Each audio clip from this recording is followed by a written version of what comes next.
चलिए एक सीन सोचते हैं। एक बड़ा सा स्टेज है, सारी लाइट्स एक मेन सिंगर पर हैं। उसकी आवाज हर तरफ गूंज रही है। पर अगर जरा गौर से देखें तो अंधेरे में परछाई में एक और चेहरा है, एक और आवाज है जो उस मेन आवाज को एक सहारा दे रही है। आज हम उसी अनसुने हीरो संगतकार की कहानी को समझेंगे। तो सवाल यही है कि हर चमकते सितारे के पीछे उस परछाई में आखिर कौन खड़ा होता है?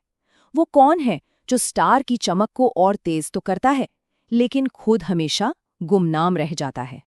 वो होता है संगतकार, मतलब वो आर्टिस्ट जो मेन परफॉर्मर को अपनी आवाज से या फिर अपने साज से सपोर्ट करता है। और आज के हमारे इस पूरे विश्लेषण का हीरो यही संगतकार है, जिसके रोल को हम और गहराई से जानेंगे।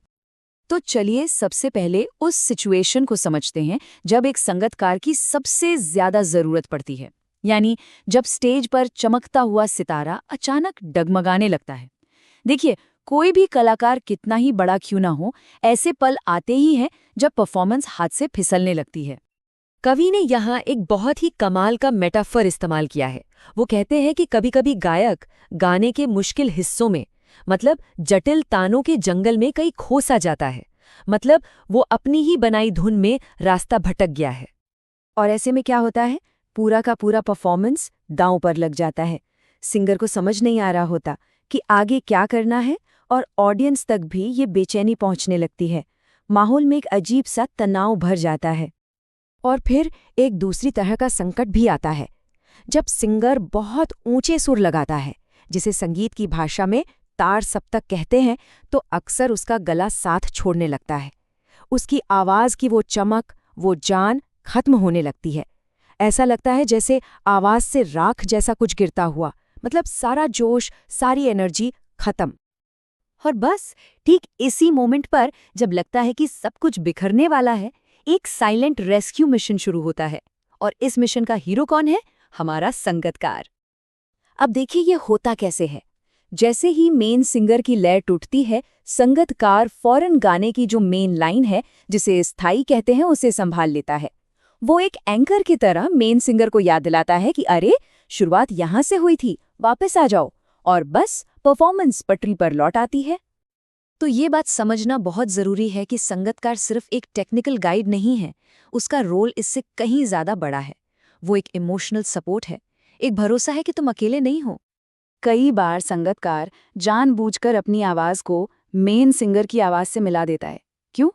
सिर्फ ये बताने के लिए कि वो अकेला नहीं है, ये याद दिलाने के लिए कि अगर तुम लड़खड़ा भी गए तो कोई है जो तुम्हें संभाल लेगा। और जो राग एक बार गाया जा चुका है, उसे दोबारा भी तो गाया जा सकता है।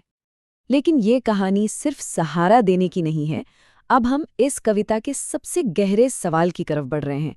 ये सिर्फ एक आवाज की कहानी नहीं है, बल्कि ये जानबूझकर अपनाई गई एक विनम्रता, एक ह्यूमिलिटी की कहानी है।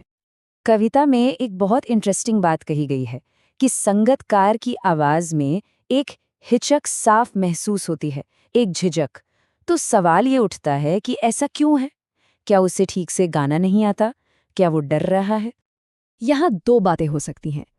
क्या ये हिचक उसकी नाकामी का सबूत है कि वो अपनी पूरी काबिलियत से नहीं गा रहा, या फिर ये उसकी इंसानियत की निशानी है, एक सोचा समझा फैसला, दूसरे आर्टिस्ट को सम्मान देने का, उसे हमेशा आगे रखने का एक तरीका। और यहीं पर कवि मंगलेश डबराल हमें इस कविता का सबसे बड़ा सबक सिखाते हैं। वो कहते हैं कि संगतकार की इस कोशिश को, इस हिच को, उसे विफलता नहीं, उसकी मनुष्यता समझा जाना चाहिए। ये उसकी हार नहीं, ये उसकी इंसानियत है। ये एक कॉन्शियस चॉइस है, खुद को पीछे रखकर दूसरे की कला को और निखारने का। ये एक त्याग है। और इतनी गहरी और खूबसूरत बात कहने वाले कवि के बारे में जानना तो बनता है। ये नजरिया हमें दिया है मंगलेश डबराल ने। मंगलेश डबराल जी का जन्म 1948 में टिहरी गढ़वाल, उत्तरांचल में हुआ था। वो जनसत्ता और सहारा समय जैसे बड़े अखबारों में एडिटर भी रहे। पहाड़ पर लालटेन और घर का रास्ता उनकी सबसे मशहूर रचनाओं में से एक हैं, और उन्हें साहित्य अकादमी अवार्ड से भी सम्मानित किया गया। उनकी लेखनी की सबसे बड़ी ताकत ये थी कि वो हमेशा समाज के हाशिए पर खड़े लोगों और आम आदमी की आवाज बनते थे। तो संगतकार से हमें जो सबक मिलता है वो सिर्फ संगीत की दुनिया तक ही सीमित नहीं है, बल्कि ये तो हमारी जिंदगी के हर हिस्से में लागू होता है। असल में संगतकार हर उस इंसान का प्रतीक है जो किसी और की कामयाबी के लिए पर्दे के पीछे रहकर मेहनत करता है और उसे कभी क्रेडिट लेने की परवाह नहीं होती। सोच कर देखिए, ये कोई भी हो सकता है। वो टीचर जो हमें रास्ता दिखाता है, ऑफिस में वो कलीग जो बिना बताए हमारी मदद कर देता है, वो दोस्त जो मुश्किल में हमारा हौसला बढ़ाता है, या फिर परिवार का वो सदस्य जो हमारी जिंदगी की नींव बनकर हमें संभाले रखता है। ये सब हमारी जिंदगी के संगतकार ही तो हैं। तो ये विश्लेषण हमें एक बहुत ही जरूरी सवाल के साथ छोड़ जाता है।